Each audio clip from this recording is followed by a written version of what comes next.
Welcome to Ricard High School, everybody.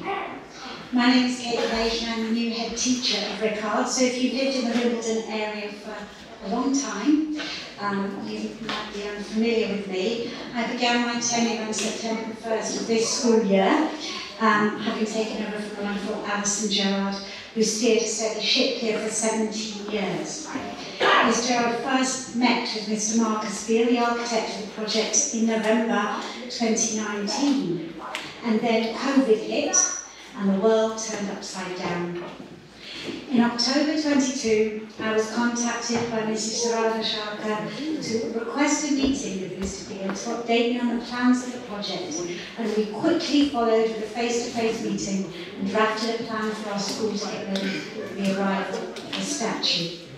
At the time we agreed, I would inform the school community about the plans afoot and explain to all that the reason the specific position had been chosen for the statue on the corner of Lake Road and Leopold Road was because it was outside our school, a girls' school in Wimbledon Village.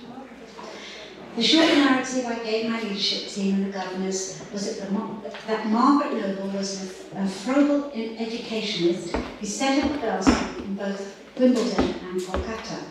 She campaigned for Indian independence. She was a prolific writer.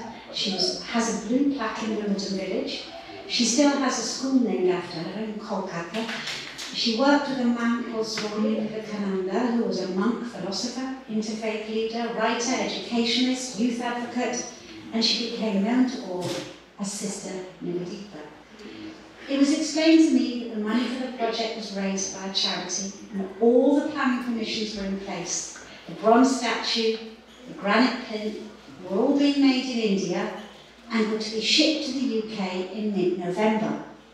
At the time, the council's aim was for the statue to be erected before Christmas. Hurrah! We had a week of assemblies planned to be delivered on the story behind the statue for the students in time for the unveiling. So, as you see, look around you, what a wonderful Christmas we are having. I say all this in jest because I think it tells a helpful narrative of the complexities of an ambition such as this one. With the best laid plans of mice and men and women, life gets in the way. Remember, a global pandemic had already got in the way, and then there are the problems of sinking construction works with a hugely busy local authority.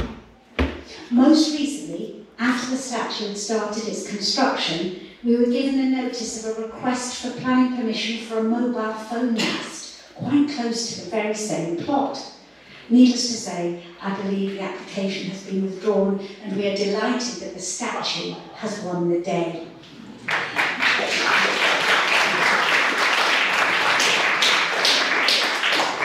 Emily, Shanita and Namra, our Year 10 cultural ambassadors, first met with me to plan their assembly at the start of the year. They went through several drafts and recorded their voices onto an assembly presentation so that it could be delivered remotely in every classroom when we were ready to go. We wanted our students to understand some of the history behind the appearance of the statue and the life of Sister Nivedita. We are a school who deeply values the heritage of our school community. We proudly call ourselves a multilingual school with 75 different languages spoken and 37% of our students learning in English when it is not their first language. Students are able to study many of their community languages at GCSE and A-level. Our students do exceptionally well, and we believe that being able to communicate and understand more than one language is part of our superpower. We also highly value student voice, and the opportunity to get our girls involved in educating their school seems a very fitting tribute to the project. Our school motto, you can see it above, is educating the successful women of the future, a motto I believe Margaret Noble and later Sister Nivedita would have shared in sentiment. Our most recent act of celebration is to launch our own annual school prize, I don't know whether you knew about this, called the Sister Nivedita Peer Educator Prize, which will be awarded each year to a student who has demonstrated their skills in peer education in some way or another.